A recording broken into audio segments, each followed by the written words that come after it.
Sean bienvenidos a este video tutorial. Les saluda cordialmente el ingeniero Jorge Molinas, auxiliar de la enseñanza en redes computadoras 2, Facultad Politécnica de la UNA. Correspondiente a la unidad de capa de red, proponemos esta práctica número 4, que es configurar el protocolo OSPF versión 3, el cual es del tipo de área única, el que vamos a estar configurando para redes de IPv6. Entonces, los objetivos van a ser parecidos a los de la práctica 3 anterior, pero a diferencia de que vamos a configurarlo para un caso de IPv6. Entonces, veamos cuál es el escenario que se va a presentar en este caso.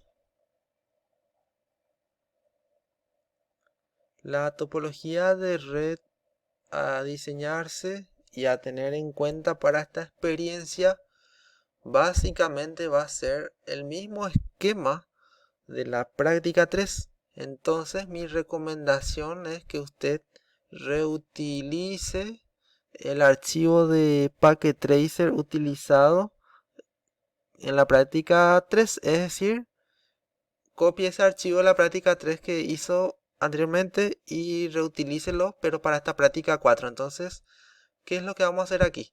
Aquí lo que vamos a tratar de analizar y tener en cuenta en esta experiencia es demostrar que tanto los equipos como computadores, switches y enrutadores pueden funcionar tanto para IPv4 e IPv6 sin inconveniente alguno. Entonces, lo que vamos a hacer para los ordenadores en este caso va a ser configurar también en lo que es su dirección IP estática, lo que es su dirección IPv6, cosa que tenemos aquí, la dirección IPv6 y lo que es su link local. Entonces vamos a estar viendo esa información. Entonces, como podemos ver, el IPv6 planning para esta red, que sería la continuación de la práctica 3, sería la siguiente. Entonces, una vez que tenemos definido estos rangos, lo que vamos a hacer ahora es establecer cómo se van a estar configurando cada interfaz a nivel de dirección IPv6 y por supuesto para los computadores se debe de aclarar cuál va a ser la dirección IPv6 de gateway, ya que por allí va a ser la salida de su tráfico fuera de su red LAN. Entonces, lo que vamos a hacer en esta práctica, ya teniendo en cuenta esta topología, que es la misma de la práctica 3, y los rangos de direcciones IP para cada subred, al igual que el IP planning ya distribuido en la tabla 2 vista anteriormente, es configurar esta parte. Entonces esto vamos a hacer para las tres computadoras y ahora vamos a detenernos a mirar qué pasa con la configuración del enrutador 1. Entonces, hay un detalle muy importante a tener en cuenta en lo que es configuración de IPv6. Entonces, lo primero que se debe de tener en cuenta es que al entrarse al modo de configuración, necesariamente se debe usar este comando denominado IPv6 Unicast Routing. Este comando lo que nos va a permitir es que se habilite el tráfico IPv6 en el enrutador 1.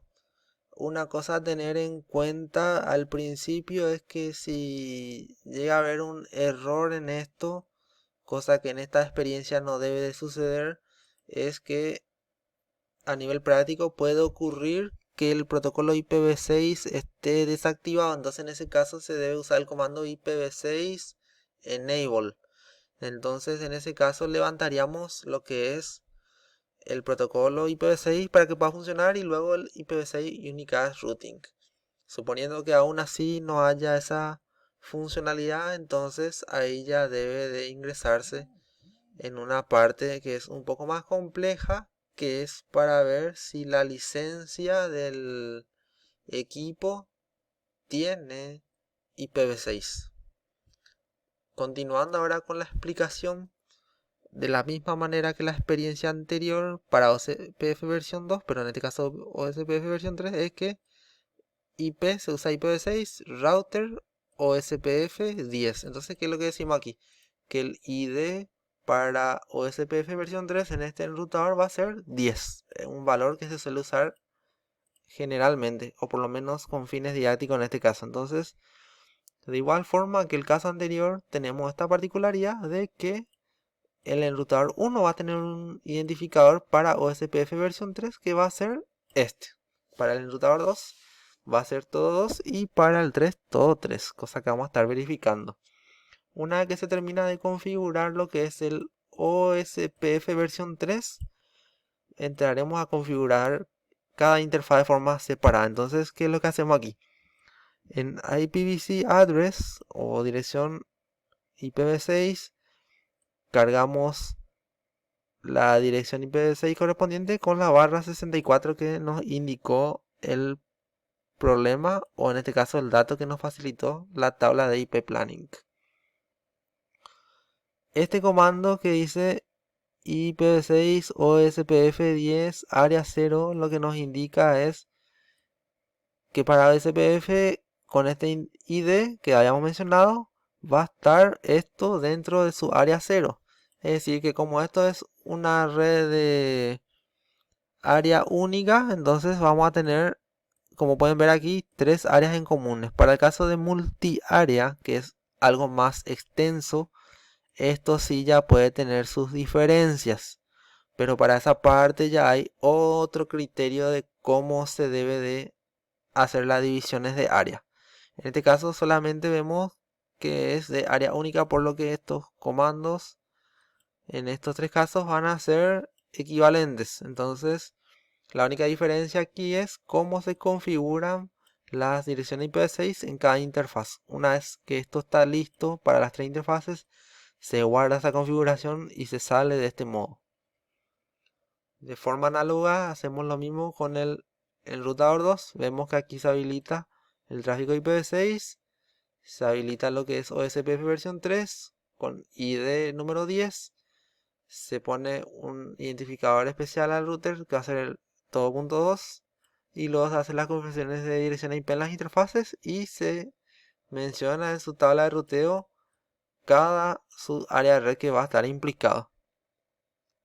De esta forma también hacemos lo mismo para el enrutador 3. Entonces, lo que aquí les pregunta es si una vez que esto está terminado, si va a ser exitoso el ping entre la PC1 y la interfaz faz Ethernet 00 del enrutador 1, lo cual sí debería ser exitoso.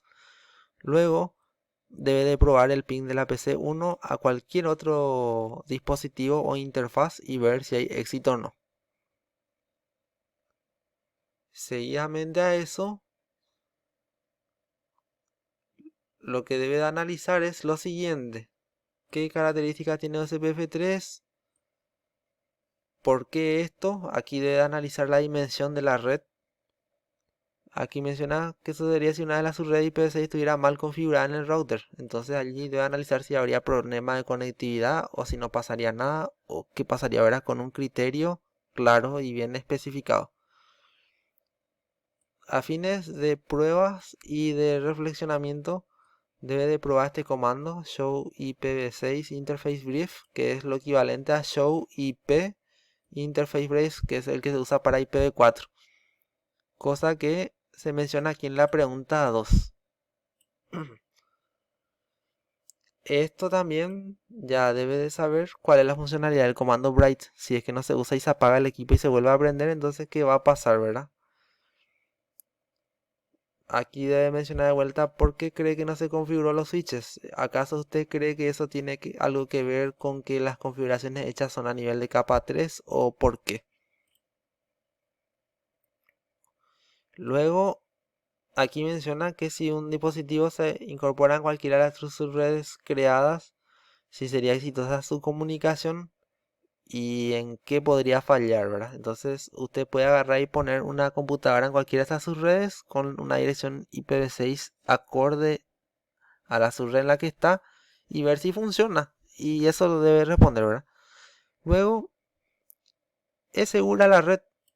¿En qué sentido puede ser que esté seguro? Puede ser que sea seguro en que el enrutador tiene solamente activadas las interfaces que necesita. Pero, ¿qué pasa con el switch? ¿El switch acaso tiene las interfaces que solamente usa activadas y las demás apagadas? ¿Qué va a pasar si conecta otra computadora? ¿Va a estar apagado eso? ¿Se va a encender? Después, otra cosa que tiene que tener en cuenta es, ¿los equipos tienen contraseña? Las contraseñas están cifradas. ¿Cómo debería estar protegido esos equipos físicamente? Esas cosas es lo que tiene que analizar allí. Luego, esos detalles debe explicarlos en esta pregunta 7. Esta pregunta 8 es lo que queríamos ver al principio, si es posible que convivan estos dos protocolos en la misma red. En este caso, debe de probar estos comandos para ver qué informaciones nos da sobre la tabla de enrutamiento y sobre lo que es OSPF versión 3 en este caso. Entonces, usted puede probar estos comandos y enviar una captura de pantalla y una breve respuesta del resultado que le presente esto. Entonces, usted, para cumplir con el trabajo de esta experiencia, debe de enviar el archivo PKT o de Packet Tracer con el nombre de práctica 4, su nombre y apellido, número de cédula y un breve informe en el cual responda a esas preguntas y opcionalmente puede hacer una conclusión breve y general de lo que aprendió. De esta manera se da por concluido este video tutorial explicativo de lo que debe de hacer, y ante posibles dudas o consultas puede contactarme a mí o al ingeniero Amarilla por medio de la plataforma de Educa. Gracias por ver este video y hasta la próxima.